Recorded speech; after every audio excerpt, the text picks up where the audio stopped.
we're here to explore the sustainability in hotel development and investment in the current market, developing sustainable hotel buildings, sustainability in operation, what customers want, what operators want, what guests want, supply chain, materials, values, investment, the funding view, and different parts of the market, the high end, the budget end, does it vary? So they're looking at, obviously, just in terms of, I have a whole list of energy, water, waste, materials, all of those things are a consideration. And I think more than anything, possibly waste from the guest, and how that fits into the whole operational thing. I think at the moment there's a statistic of each guest generates about 1 kilogram of waste per night. And I think, interestingly enough, there are lots of things that the hotel operators are looking to do, just in terms of digital, everything, no checking in, no paper and all that kind of thing.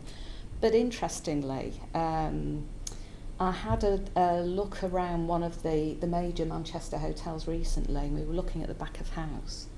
And the biggest problem they had was in the bin store. And that was purely driven by the fact that today's guest quite often will use Deliveroo instead of eating in the restaurant.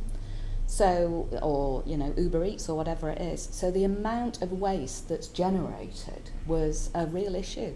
We're certainly seeing much more conversations with our credit guys in relation to sustainability. I think I've got 4 or 5 deals on my desk at the minute whereby there's actually sustainability parts within the information memorandum, which you probably wouldn't have got 2 years ago, which is refreshing to see. The way that we measure it, and I think it comes back to about OakNorth. So I think we've been carbon neutral since 2019 as the bank. So it's always at the forefront of our thinking. What we always look for is, if there is a new development going in, there needs to be some kind of sustainability discussion or a touch point within that paper. Not every single development, as we all know, is doing as much sustainability as it could probably be, and that's obviously driven by costs and the type of development that they have. But yeah, it's definitely something that we include within the discussions, and it's certainly become more prevalent. There's 2 loan products. There's green loans, which are loans for a specific green project, such as like a renewable or an office that uses renewable energy. Or there's a sustainability-linked loan, which is where the loan margin actually decreases or increases depending on the borrower's sustainability targets, whether they're met or not. So that's something that we're starting to see a lot of in the market, because obviously hotels being 24/7, 365 day a year operational businesses,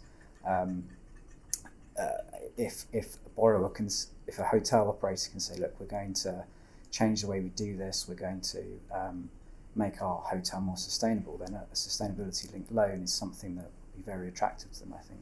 I think what's going to happen is we're going to have legislation.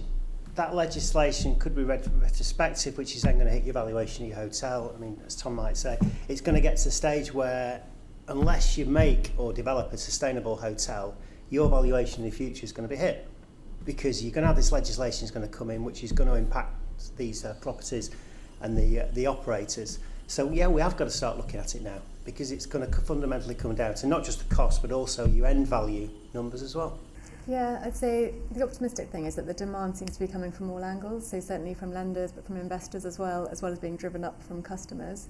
So certainly it's a key factor when we're first starting off acting on a new transaction for investors. So it's featuring in the due diligence process now. So we're having quite complex, or particularly for institutional funds, for private equity, they have ESG checklists, and part of our legal due diligence also includes asking all of those questions. So on sustainability and the environmental side, but also on social value and governance as well. So yeah, we're having to really drill into that at the outset, and that's because they've got their own reporting criteria, and so we're seeing, just as it's becoming a feature of credit committee, it's also part of investment committee decision making. But in terms of the biggest impact we can have on design is at those very early stages, in line with what we're doing on a planning policy level. So again, as master planners as well as architects, the biggest place we can bring the savings are in the original master plan, the orientation of the building and the general principles of how you design into the urban fabric or in different sites. So one element that can, again, a long time ago they used to rule of thumb would be 50% of the kind of carbon savings can come from just well placed orientation of that. The cost part of it is it's that starting from the beginning with it. So if we're sat there to develop the cost plan, we don't just sit there and go, right, it's X pound per square foot, because that's what we think it's going to be, because we can all come up with those notional cost plans at that stage. But it's looking at what are those aspirations of the developer, the operator, and how is that built in from day one. So when that first cost plan comes to bottom, it's building in that requirement from day one. So it's not, you're not getting that cost shock. And part of that process is actually early engagement with the contractor and the supply chain, not just at the main contractor level, but down to the product delivery. What are those products? How do we use them? How do we bring them on board? What is the impact of that cost to the design? In terms of the cost, anecdotally, I've been involved in 2 passive house schemes, and probably what we've said is the initial outlay, your capital expenditure, is around about 20% more than the standard building. When we've tried to unpick that a little bit, though, it very much is around the uncertainty and the unknown nature of what we're doing. So we're asking our supply chain to do something they've never done before. So immediately that, the risk associated with that attracts an extra price.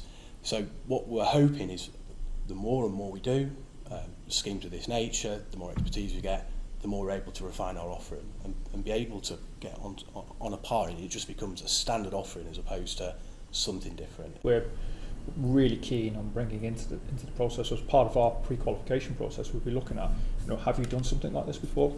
Willmott, Dixon, have you done it? Yes, great. What have you learned from it? What can you bring to the table? Don't just get a set of drawings and say, there's our design, right, okay, how are you going to build that?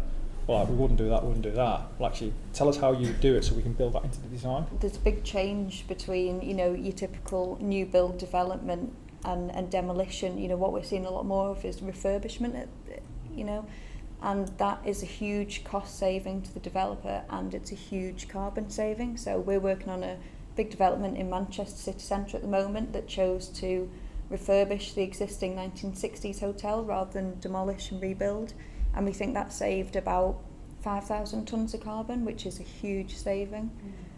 So that really needs to be considered in the process as well as a cost saving. It's almost as if the whole industry needs to go back to university and learn about different materials and energy monitoring and all these very scientific, very complex, challenging concepts that are coming in. I'd be interested to hear from different organisations how you're approaching that as a big advisor or as a bank. You've got to become experts in things that you wouldn't have necessarily envisaged when you qualified and started your working lives. We have set up Savills Earth, which is over 100 sustainability experts. So I'm not saying that the likes of myself are experts at the moment, but we have the expertise in-house, and we're learning from them.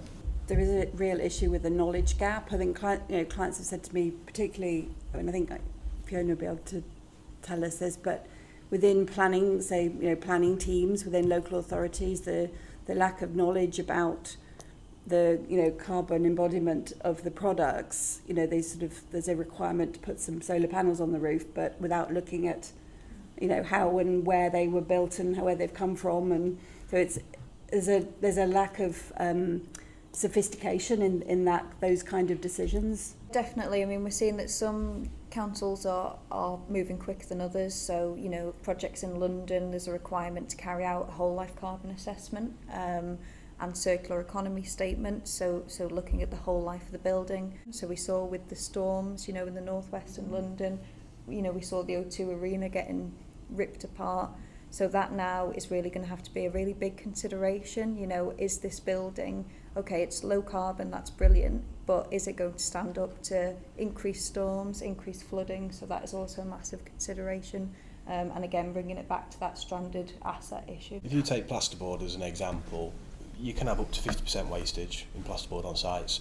So standardisation and hotels, residential, absolutely are great for this sort of thing because there's a lot of repetition. But what we've managed to do at the Hilton site in Rochdale, which we're building at the minute, is to actually reduce our plasterboard waste by about 30% because we've been able to engage very early with the designer. We've been able to actually fit the design around what the plasterboard manufacturers can produce, so that actually it comes to site So it's not true modularisation, but it's standardisation. It is a modern method in the sense that actually we're saying this is how you're going to cut it for us. It comes and it immediately reduces the wastage. Because we've talked a lot about the challenges today, but one of the real plus points for hospitality is that we're working with brands who get it already from a sustainable point of view. We're working with developers who are very closely linked with the operations side because they need to be in order to make a hotel successful. So we're actually in a privileged position in the hotel sector because we understand the relationship between capital expenditure and operational expenditure so well. And like I say, the big brands are really on board with all of these methods because they have a brand standard product. I think also one of the other things, all of the brands, because we do work to a brand standard, so we know what is going to be delivered with these hotels.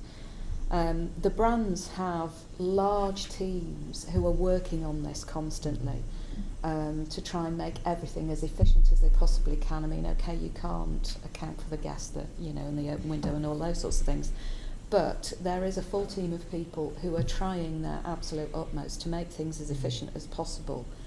With a developer hat on, of course, you've then got to pare it all back and start to look at viability of making sure that that project is actually going to be deliverable.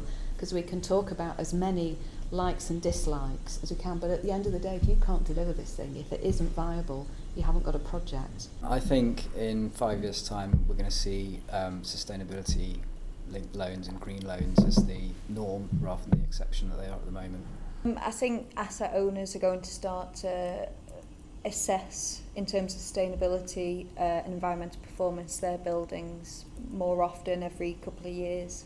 I think, well, I hope there'll be a more joined up approach kind of between investors, operators and developers as well. So we haven't really touched on hotel operating agreements, for example, but that we see more green metrics embedded in those and that generally we have a more joined up approach to achieving net zero. I think that 5 years on, the customers will be more sophisticated because they will have grown up with it, and they'll have the younger people now who this is important to will have more money in their pockets, and they will make choices which will have to the industry will have to respond to.